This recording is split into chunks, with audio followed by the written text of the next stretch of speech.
kita flashback ke 15 Mei 1948, awal mula Zionis menjajah Palestina. Inilah sejarah singkat Palestina sejak masa Utsmani, penjajahan Inggris, hingga berdirinya Israel. Setiap tahunnya, 15 Mei diperingati oleh rakyat Palestina sebagai Hari Nakba, malapetaka. Dulu, umat Muslim, Kristen, dan sebagian kecil Yahudi Palestina hidup berdampingan dengan penuh kedamaian. Tindakan persekusi terhadap Yahudi oleh umat Kristen di seluruh penjuru Eropa membuat mereka merasa tidak aman lagi untuk tinggal di Eropa. Mereka mengungsi ke banyak tempat, termasuk ke wilayah Daulah Utsmaniyah. Beberapa Sultan Utsmani mengizinkan mereka untuk tinggal di wilayah kekuasaannya, kecuali di wilayah Palestina. Pada abad ke-17, persekusi terhadap Yahudi terus terjadi. Gerakan Zionis Yahudi kemudian berkumpul di Basel, Swiss. Hasilnya, mereka ingin bikin negara independen untuk bangsa Yahudi. Mereka melihat negara Palestina yang saat itu menjadi bagian kekuasaan Daulah Utsmaniyah sebagai tempat yang tepat. Gerakan Zionis mulai merancang imigrasi besar-besaran ke negeri Palestina dan menyiapkan dana besar untuk membeli tanah di sana. Pada tahun 1897,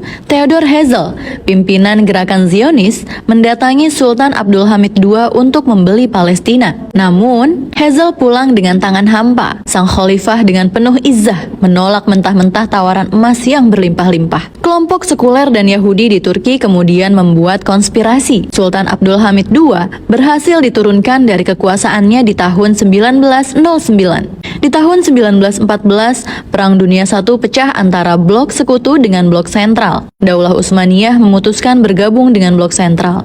Inggris dan Prancis dari blok sekutu diam-diam membuat perjanjian Sykes-Picot pada tahun 1916 untuk membagi-bagi wilayah Utsmani. Pihak Inggris berkomitmen mendukung gerakan Zionis yang ingin menjadikan tanah Palestina sebagai negeri untuk bangsa Yahudi. Pada tahun 1917, dukungan tersebut dituliskan dalam bentuk janji politik yang dikenal dengan nama Deklarasi Balfour. Perang Dunia I berakhir. Blok sentral yang di dalamnya bergabung Daulah Utsmaniyah kalah dalam peperangan. Wilayah kekuasaan Daulah Utsmaniyah dicaplok dan dibagi-bagi layaknya kue di atas meja. Wilayah Palestina dikuasai oleh Inggris. Ketika memasuki Al-Quds Yerusalem, pimpinan pasukan Inggris Jenderal Allenby dengan pongah mengatakan bahwa perang salib telah usai. Daulah Utsmaniyah yang menjadi pelindung umat Islam selama berabad-abad lamanya resmi dihapuskan pada tanggal 3 Maret 1924. Inggris membuka lebar-lebar keran imigrasi Yahudi menuju Palestina. Rakyat Palestina mencoba untuk melawan. Revolusi rakyat Palestina untuk melawan penjajahan Inggris dan Zionis pun pecah pada tahun 1936. Salah satu pemimpin perlawanan itu adalah Sheikh Izzuddin Al-Qassam, yang kelak namanya dijadikan sebagai nama sayap militer Hamas. Sheikh Al-Qassam syahid ditembak tentara Inggris pada tanggal 20 November 1935. Perjuangannya kemudian dilanjutkan oleh pengikutnya. Selama 3 tahun revolusi dan perlawanan, ribuan rakyat Palestina wafat, dibunuh dan dibantai. Pasukan Inggris juga memburu semua pimpinan politik dan jihad Palestina. Palestina semakin tak berdaya karena ketiadaan sosok pemimpin perlawanan secara politik maupun militer. Perang Dunia II pecah di tahun 1939. Untuk melawan musuh, Inggris banyak merekrut tentara dari kalangan Yahudi yang ada di Palestina. Mereka dilatih secara militer. Adolf Hitler, pimpinan Jerman, melakukan pembantaian besar-besaran terhadap Yahudi. Mereka dikirim ke kamp-kamp konsentrasi. Gelombang pengungsi Yahudi dari Eropa terus bertambah. Inggris dan Amerika Serikat memutuskan untuk membantu mereka. Perang Dunia berakhir pada tahun 1945. Di tahun yang sama, Indonesia meraih kemerdekaannya. Namun saudaranya, Palestina masih berjuang melawan penjajah. Meski sedang dalam suasana genting melawan penjajahan, Palestina terus memberi dukungan agar Indonesia merdeka. Kelompok bersenjata Yahudi yang pernah mendapatkan pelatihan militer dari Inggris saat Perang Dunia II melakukan serangan besar-besaran di Palestina. Tujuan mereka adalah untuk menekan dan mengusir pasukan Inggris. Mereka sudah tidak sabar untuk menguasai seluruh wilayah Palestina. Kelompok bersenjata Yahudi aktif melakukan aksi pemboman ke gedung-gedung milik Inggris dan pusat keramaian penduduk Palestina. Aksi pemboman dan perlawanan tersebut membuat Inggris kewalahan dan memutuskan untuk menarik diri dari Palestina. Setelah dikhianati Zionis, Inggris kemudian cuci tangan atas semua kekacauan yang terjadi di Palestina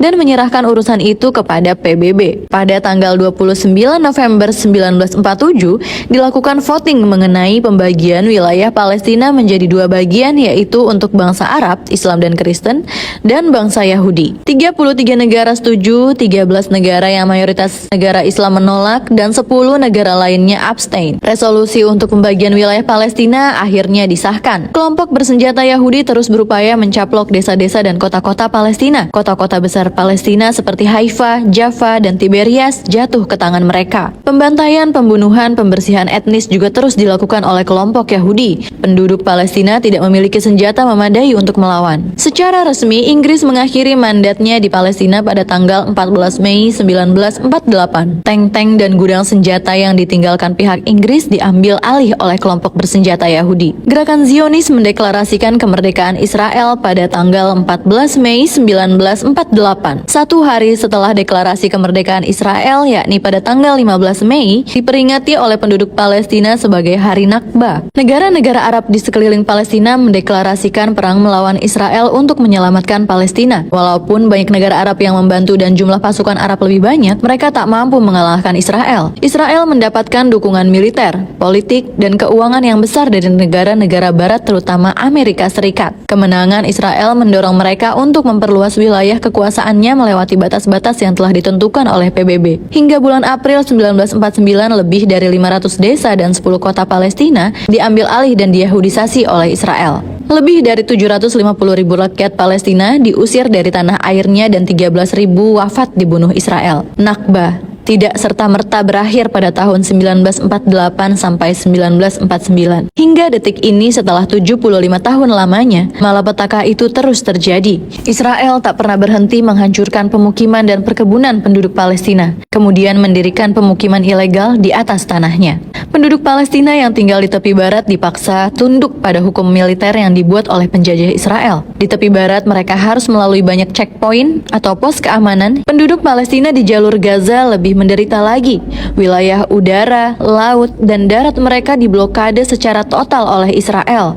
Dan baru-baru ini Zionis membombardir Gaza. Penduduk Palestina terus berjuang hingga entah kapan untuk mendapatkan hak mereka untuk merdeka. Penduduk Palestina terus berjuang hingga entah kapan untuk mendapatkan hak mereka untuk merdeka dan hidup bebas di atas tanah air mereka sendiri. Bagi rakyat Palestina, Nakba tidak akan pernah berakhir sebelum mereka merdeka sepenuhnya dari penjajahan Zionis.